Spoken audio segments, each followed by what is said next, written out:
দেখো 11টা 10। Good morning friends, আমি মৌমিতা, আমার চ্যানেল আর কোয়েস্টেলে তোমাদের অনেক অনেক ওয়েলকাম আর ভালোবাসা দিয়ে একটা নতুন ব্লগ শুরু করলাম। উঠেছি 8টায়, মা আমি উঠে ব্রেকফাস্ট করলাম, ঘর দোর ঝাড় ডাস্টিং কমপ্লিট করলাম। আর বাইরের অবস্থা খুব খারাপ। কি ভাগ্যিস কালকে মেয়ের জামা কাপড়গুলো ধুইনি, ভালো করেছি। একদম রোদ নেই, কুয়াশা। এটা প্রথমে ফোন দেখলো, তারপর ড্রয়িং করলো, তারপর ঘর ঝাড় দেওয়া হয়ে গেছে। এবারে যে খেলনা নিয়ে বসেছে। ঘরদোর সব ঝাড় কমপ্লিট, ডাস্টিং। এই দেখো বাইরের অবস্থা, রোদ নেই, পুরো কুয়াশা কুয়াশা ভর্তি, পুরো কুয়াশা। আর বেলা করে উঠবে কিনা জানি না, এখন তো পুরো কুয়াশা। কেমন ম্যার ম্যার করছে।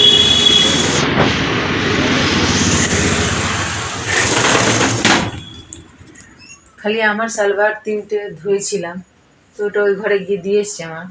আর বাকি কাপড়গুলো এই ঘরে মেলে দিলাম। বাইরে রোদ তো নেই, বাইরে মেলে দিলাম। হাওয়ায় হাওয়ায় যে আসার এই বাজে অবস্থা। ভাগ্যিস ধুইনি, নাহলে একদম ফেসে যেতাম। আর ওই সাদা কাপড় তো বেশি দিন ধরে রোদে দিলে না ধুলো পড়ে।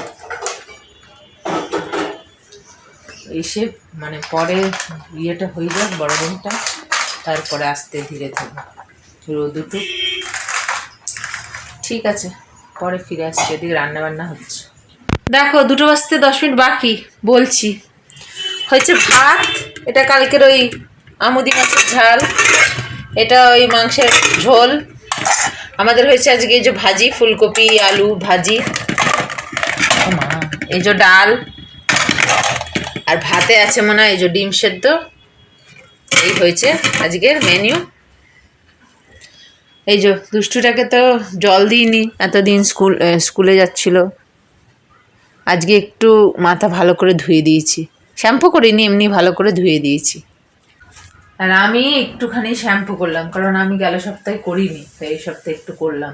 তাই জন্য একটু দেরি হলো।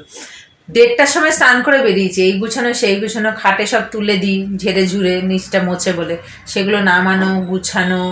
এই গামলা বালতি সব গুছালাম, যেগুলো আর কি জল থাকে, স্নান টান করি সেগুলোকে খালি করলাম, কাপড় মেললাম। এই সব করতে গিয়ে এতটা দেরি হলো। তো এখন এই দুষ্টুটাকে নিয়ে বসবো, আর আমিও খাওয়া দাওয়াটা সেরে নিই। বাইরের অবস্থা খুব খুব খুব খুব খারাপ, হাওয়া দিচ্ছে ঠান্ডা। কি ভাগ্যিস ধুইনি। ঠিক আছে, বসি। দেখো 1:45, মা আমি উঠেছি 6টার দিকে।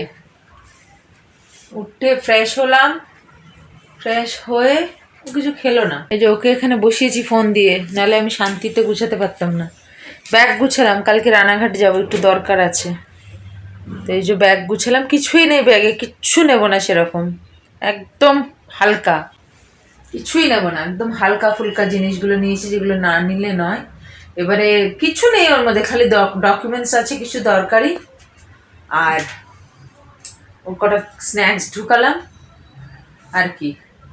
এবারে যত সব ওই ঘরে পড়ার কাপড়, যেগুলো পরে যাব সেগুলো, ওষুধ, ওর এই ক্রিম ঠিম এটা ওটা, এইগুলোই, বেশি কিচ্ছু নেব না। ওর জল এইসবই যাবে, খাওয়ার দাওয়ার, ব্যাস। কোনো আজে বাজে কিচ্ছু নেব না, ফালতু।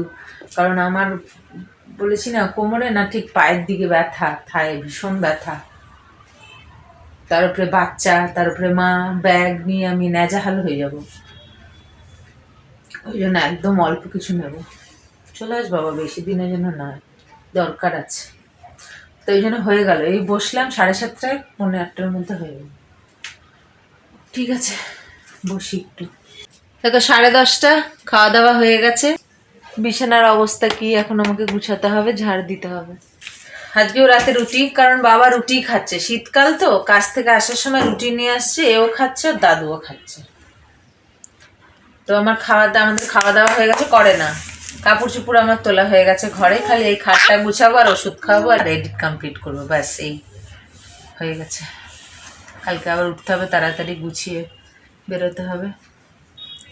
ঠিক আছে, ব্লগটাকে শেষ করি। আগামীকাল আসছি আবার একটা নতুন ব্লগ নিয়ে। তোমরা ভালো থেকো, সুস্থ থেকো, নিজেদের খেয়াল রেখো। Good night.